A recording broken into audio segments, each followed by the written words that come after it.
Halo, Assalamualaikum. halo, assalamualaikum, waalaikumsalam. Aduh, matur suwun banget di telepon saya. Selamat malam, berjumpa lagi bersama saya Wong ganteng Cak Donya. Malam mas, masih sore loh. Masa sore? Soalnya lampuku nyala Iya, semua ya. iya. Kamu karena bikin video ya jadi lampunya nyala. Oh, Gimana? ini bikin video apa mas? Loh, Masuk di YouTube ya loh. jelas no, piye. Iya, saya itu pernah beli furniture ya di Jepara, dan waktu itu kan saya dapat kontaknya itu dari Tokopedia apa dari Shopee ya. Ya. Nah, karena saya males prosesnya di Shopee itu lama, jadi kan saya dikasih nomor WhatsApp-nya, and then saya langsung WhatsApp beliau, dan saya kan mau pesennya banyak, waktu itu totalnya ada sekitar 85 juta. Nah, sudah saya DP 10 juta, beberapa bulan kemudian itu lost kontak. Terus saya cari-cari dia, ternyata dia bermasalah di rumahnya sana. Terus saya suruh orang datengin rumahnya, ya orangnya nggak ada, cuman ada orang tuanya. Dan karena saya mikirnya tuh kasihan gitu, karena waktu itu istrinya baru melahirkan. Cuman waktu kapan tempo hari itu udah nomornya memang udah nggak aktif. Saya udah ada nomor keluarganya, cuman sekarang nggak tahu aktif apa enggak. Cuman pernah saya somasi 2 kali ke pengacara, nangis-nangis, jangan dilaporin ke polisi, udah saya biarin aja. Cuman sampai sekarang tuh nggak ada itikan baiknya gitu. Jadi kerugian yang sampean alami ini berapa gitu? Cuman 10 juta ya mas, tapi 10 juta kalau nggak punya duit yo eling ya mas. Ya, nggak masalah. Makanya kan gini nih, kalau sampean tanyanya saya, kalau sampean mau diteruskan, ya saya ada. Ya kalau sampean sudah somasi dengan pengacara sampean, ya sudah bikin kronologis. Transfernya alamatnya kemana, orangnya kemana, ya sudah dikasuskan. Perdata. Atau penipuan. Karena kalau penipuan jatuhnya kan pidana. Iya, jatuhnya itu ke penipuan ya, penipuan lah mas, karena kan sebenarnya yang rugi bukan saya, ya rugi 10 juta. Cuman ya saya kesal banget karena itu kan furniture, itu kan pintu dan tetek bengek itu totalan kita udah 85 juta lah waktu itu. Saya bilang kalau barangnya udah jadi saya bayar 50%, nanti kalau barangnya udah sampai saya kirim semuanya.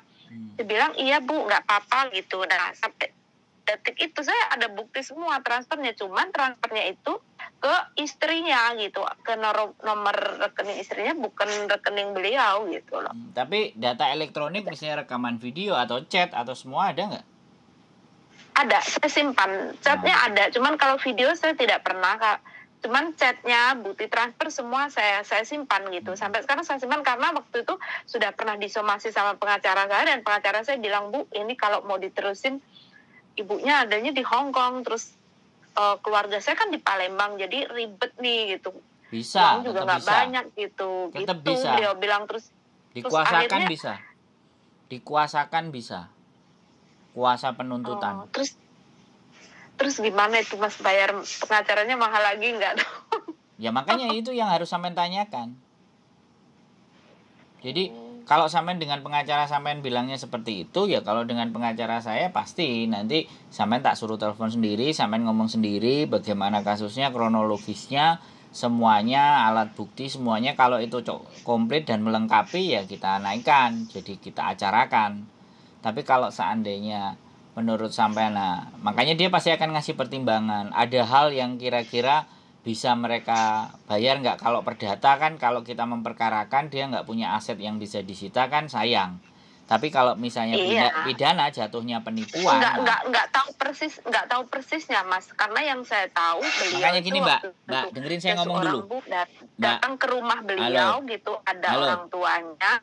Dan ada rumah orang tuanya, dan saya kasihan sekali karena orang tuanya lumpuh gitu waktu itu. Mbak, saya ngomong dulu ya. Jadi jangan sampean potong dulu. Sampean kan bertanya toh. Oh, oke. Makanya kan sampean tak kasih pertimbangan. Jadi sampean pikirkan balik gitu loh. Jadi kalau urusannya perdata kemudian tidak ada aset yang bisa disita, maka itu sayang kita memperkarakan. Tapi kalau misalnya perdata dan ada aset yang diperkarakan, nggak ada masalah. Yang nanti atas nama dia yang bisa kita sita, nggak ada masalah. Nah, tapi kalau punya sampean ini jatuhnya adalah pidana. Nah, kalau pidana kan beda dengan perdata. Kalau pidana dia nggak bisa, kalau bisa balikin ya kita damai, kita cabut tuntutan. Tapi kalau ternyata nggak bisa, ya kita pidanakan, dia masuk penjara. Tapi tidak mengganti rugi sampean, tapi akhirnya dia masuk penjara. Nah, itu sampean pikirkan dan terus dikonsultasikan dengan pengacara. Biaya pengacara dan segala sesuatunya apakah worth it gitu loh untuk ketidakrelaan hati sampean dalam melakukan hal itu gitu loh. Intinya kan ini kan adalah permasalahan di mana sampean sudah ada niatan dan sampean sudah DP tapi tidak ditindaklanjutin sama mereka, kan itu tuh. Iya, betul. Nah, makanya perlu dikonsultasikan juga. Lagi pula kalau bilang sampean posisinya di Hong Kong, ya bisa dikuasakan ke lawyer, ke pengacara. Makanya kan kenapa kalau orang berkasus-kasus itu kan, nah, giliran telepon mbaknya reconnecting. Ya udah, kita tunggu aja mbaknya reconnecting. Jadi, halo mbak. Iya, dengar suaranya jelas kok, Mas. Oke, kalau ibaratnya dikuasakan kepada pengacara kan sampean tinggal tanda tangan dari KJRI, sampean posisi di luar, ya sudah semuanya diwakilkan ke pengacara. Ya tinggal negosiasi dan pengacaranya bisa dipercaya apa tidak gitu. Sudah disomasi soalnya kalau sudah disomasi 3 kali dan dia tidak bertindak, maka kita perkarakan, kan gitu ceritanya, Mbak. Makanya semuanya kembalinya sama sampean. Ya terserah, kalau sampean punya pengacara sendiri monggo. Kalau sampean menggunakan pengacara saya punya 2. Kalau mahal nggak, Mas? Kenapa? Mahal boten. Ya nanti sampean tak kasih nomornya, sampean ngomong. Karena dia pasti akan kronologis dan saksi. Ditanyakan saja gitu loh. Nggak ada masalah. Kalau pengacara itu kan ya namanya juga pengacara itu kan sekolah toh, Mbak.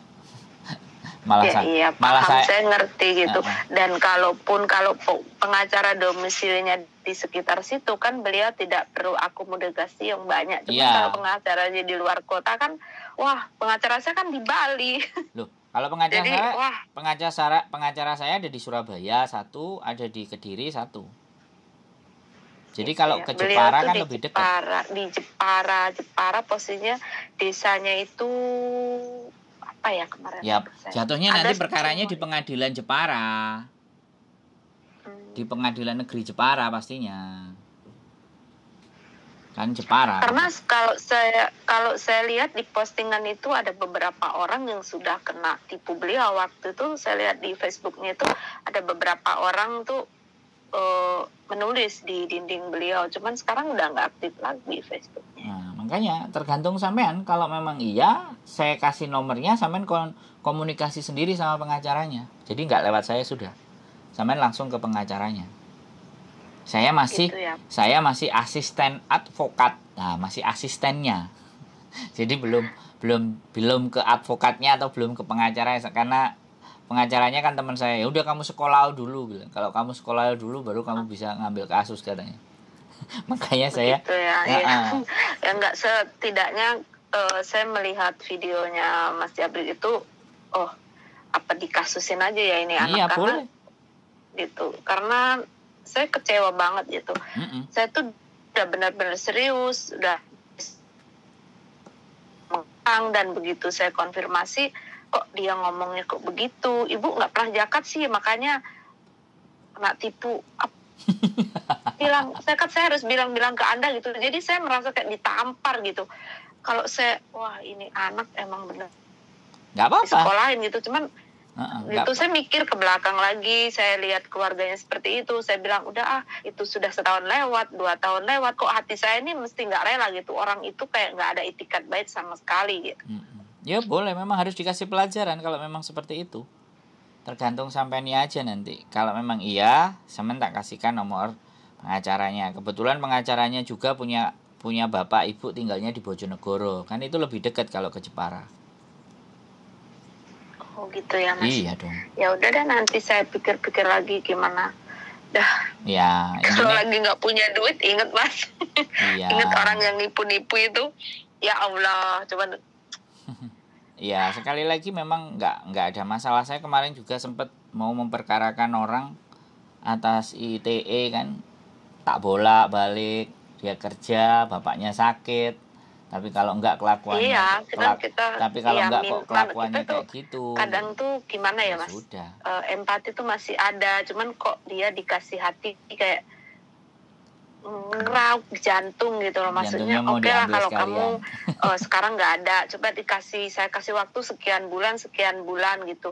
Kalau duit saya nggak kembali, nggak apa-apa lah, saya dikasih barang senilai uang yang sudah masuk ke situ gitu. And then nggak ada etikat baik sama sekali, malah nomor saya diblokir semua ya. Iya kan, berarti memang benar-benar harus, kalau memang ternyata angkanya masuk akal nggak apa-apa, digas aja. Gitu ya, Mas ya. Iya kan, tinggal sekali lagi daripada sampean ndongkol dan masih banyak berpikiran, kan mending ya sudah selesai kita mainkan. Iya, dongkol. Karena kita kan dalam Islam juga diajarin kita harus menagih utang orang tersebut. Iya, kasihan sama orang tersebut kan begitu. Terus saya bolak-balik terus saya lihat kontennya jenengan itu kayaknya memang aku harus memang harus nyari lagi orang itu gitu. Nah, saya aja juga nunggu ini ada memperkarakan sesuatu kok, juga mau saya perkarakan potongan proses ke Hong Kong. Oh gitu ya, Mas. Iya, lawannya pasti PT nanti. Selain PJTKI ada organisasi ada lembaga. Itu memang bisa dikasusin ya, Mas. Saya waktu masuk ke sini itu wah pedih banget pokoknya. Ya, bisa. Pedih banget. Kalau kita tahu caranya bisa. Makanya kan kita telisik dulu. Jadi kita lihat kronologisnya bagaimana, persyaratannya memang memenuhi, nggak 2 alat bukti 1 saksi. Kalau ternyata itu memenuhi ya tak digas. Gitu ya. Jadi iya, sebenarnya tuh kalau saya ngelihat kontennya jenengan itu, ya Allah begitu banyak kasus. Saya dulu pernah seperti itu, cuman kadang-kadang kita mikirnya aku tuh kenal baik sama istrinya, dia suaminya begitu, cuman ya naik turun akhirnya udahlah. Itu kadang mikirnya kan begitu.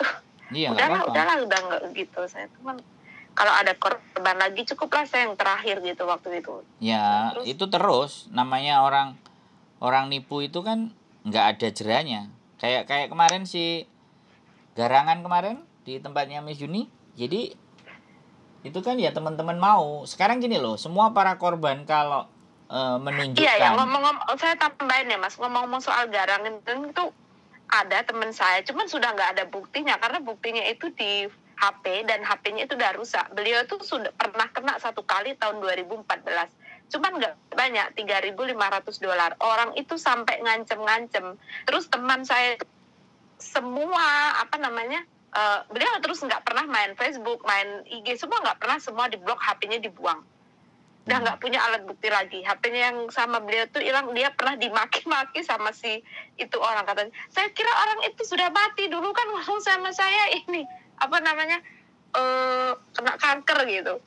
Ternyata masih hidup gitu. Pas waktu kemarin dulu ketemu 2 minggu yang lalu lah, beliau tuh ngomongin, kamu tahu nggak ada kasus baru itu di YouTube rame, katanya, Mbak Yuni ya, aku kenal sama orang itu, pernah hampir ya selamat ya, aku disuruh pinjam bank, terus banknya itu nggak ngasih karena nggak ada saksi dan telepon rumah, kan dia bilang begitu. Aku tuh pengen ngasih bukti tapi HP-nya udah hilang, Facebook saya udah nggak bisa dibuka lagi, kata dia begitu. Makanya jadi sekali lagi ya, apapun permasalahan selama itu memenuhi aturan syarat hukum untuk kita acarakan, ya kita acarakan. Untuk kita persidangkan ya kita persidangkan. Jadi kembali lagi di mana bahwa ini juga supaya mereka lebih berhati-hati dengan CCCC sama para PMI Hong Kong, jangan macam-macam. Bener Mas, bener. Nah. Saya sangat appreciate banget sama Mbak Yuni, sama jenengan yang bener-bener bukan hanya muluk tapi tindakannya juga gitu. Kan banyak ada yang mereka gitu begitu kasus ini keluar, saya lihat komennya itu saya gedek gitu. Setidaknya kita berempati lah. Kalau korbannya one on one itu oke lah, kita nggak up itu. Ini korbannya udah banyak banget. Ngomongnya itu nggak enak banget. Tulisannya tuh lo dibacanya tuh, saya aja sebagai orang luar, wah saya tuh kayak kemeropok ya kalau bahasa Jawanya itu. Kok bisa bilang begitu? Empatinya tuh nggak ada sama sekali gitu. Empatinya nggak ada sama sekali. Ngomongnya nggak difilter, langsung keluar gitu. Kita nggak sadar kalau omongan kita tuh entah orang yang mendengarnya atau tulisan yang kita baca itu, wah, dampaknya itu serius loh. Beneran Mas, dampaknya serius. Karena saya pernah mengalami, walaupun bukan hal yang memalukan, cuman ya ampun, kata-katanya itu wah kayak gimana ya, sampai bahasa yang tidak seharusnya keluar itu keluar. Maksudnya udahlah kita mikirnya ini apa namanya, bahasa kasarnya kita beli gitu loh. Udah kita tidurin, udah kita kasih duit, udah nggak sesederhana itu. Kenapa dia bisa omongan itu bisa keluar gitu loh, wah gitu. Perempuan lagi yang ngomong, dan sesama profesinya kan. Ya iya, sesama pekerja, kenapa omongan itu bisa keluar gitu. Berempatilah kepada saudaramu, walaupun saudaramu itu sesama pejuang, apalagi kita sama-sama muslim. Oke lah, secara agama kita nggak ngomongin agama lah sekarang, kita ngomongin yang sudah kejadian, jangan sampai ada korban lagi. Harusnya kalau diangkat seperti ini, kita kasih support lah setidaknya. Kalau enggak, tangannya diem, mulutnya diem, nggak usah ikut ngeliatin aja udah deh gitu. Kalau nggak suka gitu, skip lah. Jangan ikut membumbui yang tadinya mbaknya tadi udah down, jadi tambah down. Nggak tahu lah, saya mikir kok teman-teman begitu gitu loh. Makanya Sufi Ahmad Ghazali itu selalu bilang, kalau orang pintar hanya dengan menggunakan bahasa isyarat aja saling mengerti. Nah, jadi gitu aja. Jadi dia sudah jelas kenyataannya, sudah faktanya seperti itu, tapi dia nggak bisa mengerti dan nggak bisa paham. Berarti itu kan kelasnya udah kelas cara berpikir yang paling rendah. Jadi ya nggak masalah. Mindsetnya saya nggak ngerti Mas, mindsetnya apa. Padahal setahu saya beliau itu orang yang ngerti gitu loh. Ngerti maksudnya baca buku ya iya, belajar bisnis ya iya gitu. Kenapa sampai di titik itu tuh respect saya hilang gitu. Karena saya segan betul sama beliau. Di titik ini respect saya hilang ketika ada kasus ini mencuat.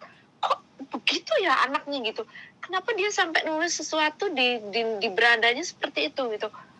Ini kalau korbannya satu-satu itu is okay lah. Ini korbannya udah banyak yang banyak. Kalau kita kasih dukungan, malah dia ngomong yang itu tadi yang seperti saya bilang, udahlah gitu, kasus ini mana bisa dikasusin.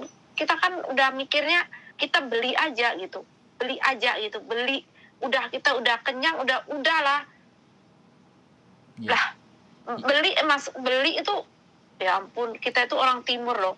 Walaupun kita tinggal di sini lama, kita orang timur, kata beli itu wes, waduh, kayak apa ya, kayak dimiuka itu yang makanya itu yang dinamakan oleh filosof itu sebagai sesat pikir.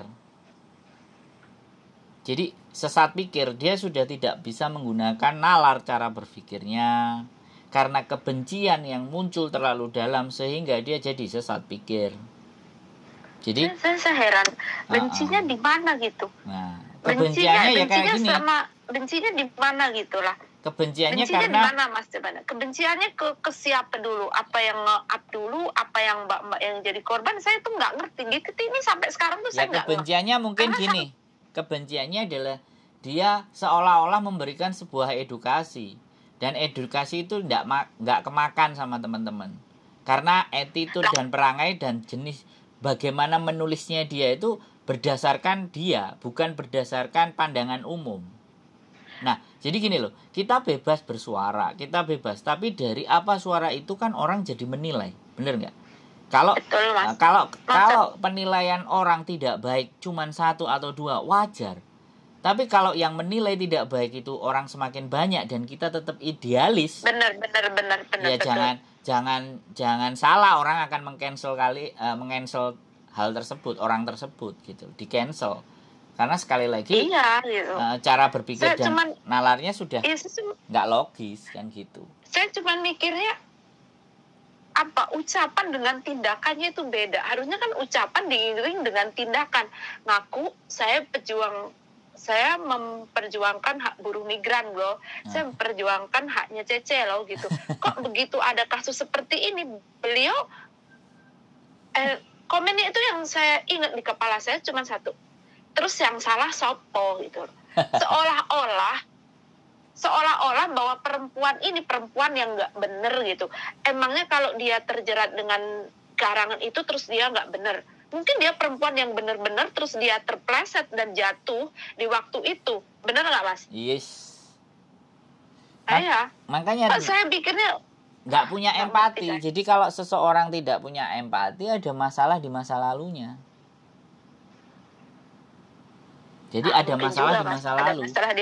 Nah, satu bisa jadi dia tidak pernah dididik dengan kasih sayang, tapi dididiknya dengan kebencian, dengan kemarahan, sehingga dia tumbuh dan berkembang. Tapi beliau secara agamis beliau mengaku ngaji Quran itu 6 tahun di Pak Kiai.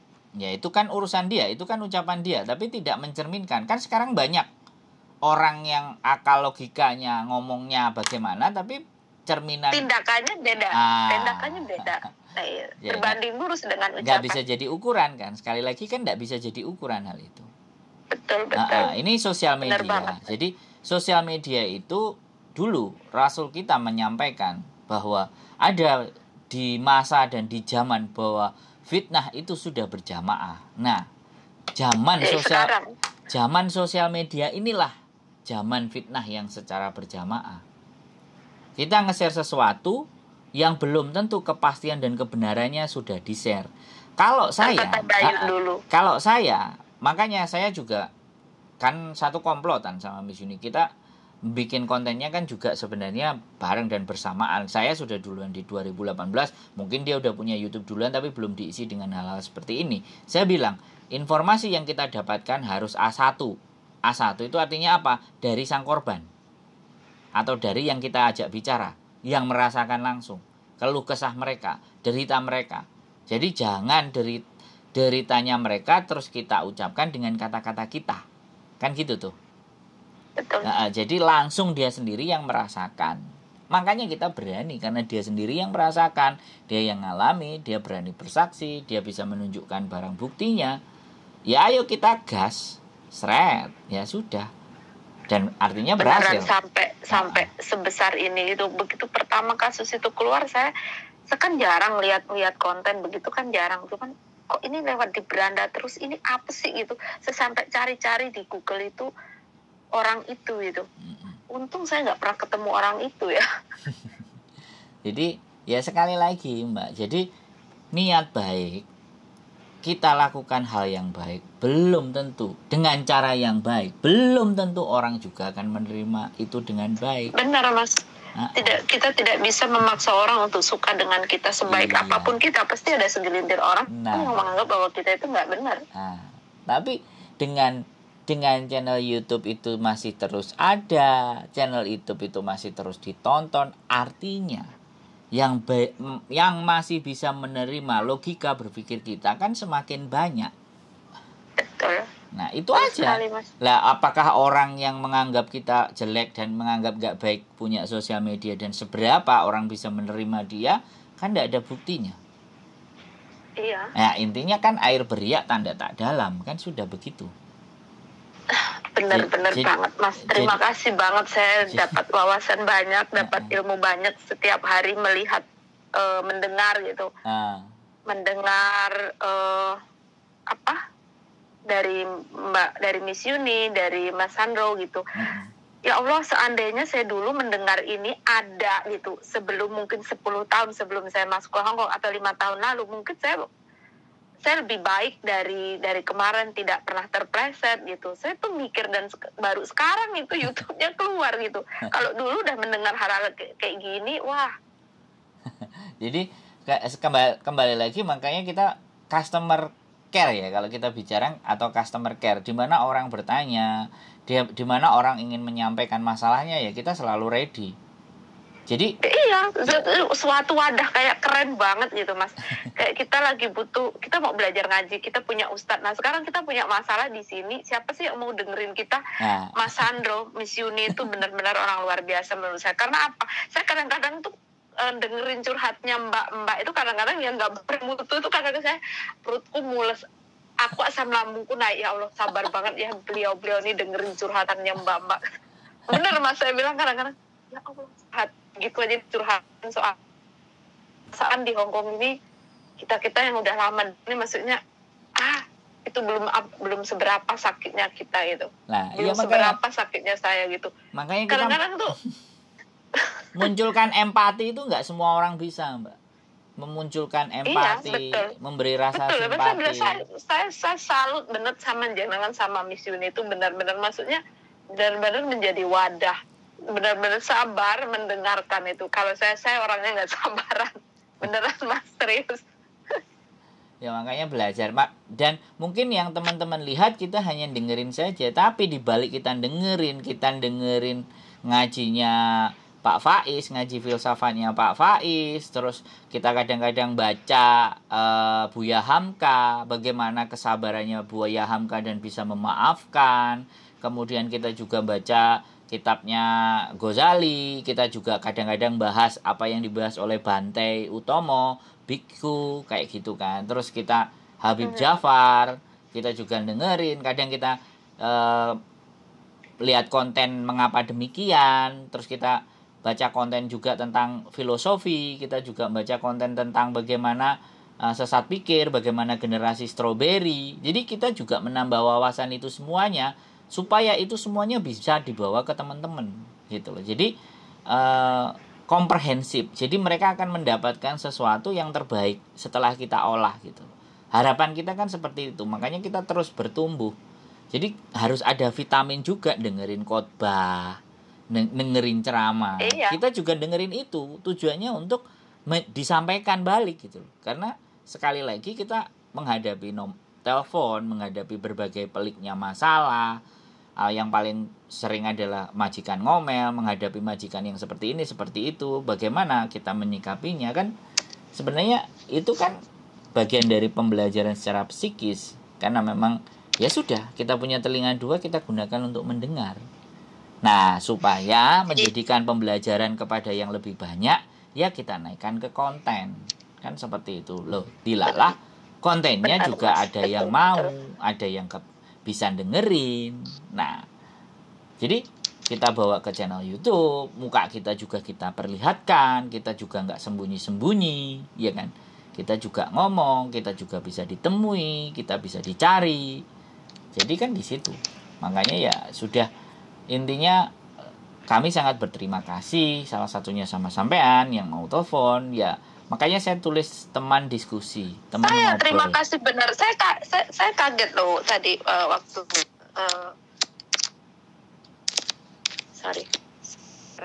waktu Mas Handro telepon, wah begitu, maksudnya sebegitu appreciation kepada kami, begitu ada masalah langsung di ini. Iya, soalnya habis Jumatan tadi. Terima kasih ya Mas Handro. Ya, nggak apa-apa. Pokoknya nanti kabar-kabar aja. Kalau memang sampean mau dibolak-balik, dinaikkan, diturunkan, mau dilanjut, monggo. Kalau enggak juga enggak apa-apa. Berarti sampean sudah bisa berbesar hati dan berdamai. Tentunya ya Mas ya. Gitu aja. Sehat selalu Mbak ya. Terakhir Mas. Siap, besok Lebaran. Minal aizin wal faizin, mohon maaf lahir batin. Siap. Waalaikumsalam warahmatullahi wabarakatuh. Oke teman-teman semuanya, sekali lagi banyak hal, banyak kerisauan dan banyak kegalauan. Gak apa-apa, namanya juga teman diskusi, kita ngobrol, kita diskusi. Cuman permintaan saya cuma satu, gak perlu disebutkan nama dan identitasnya, karena naik ke konten YouTube. Sekali lagi, keep stay tune my YouTube channel and see you next video. Bye-bye.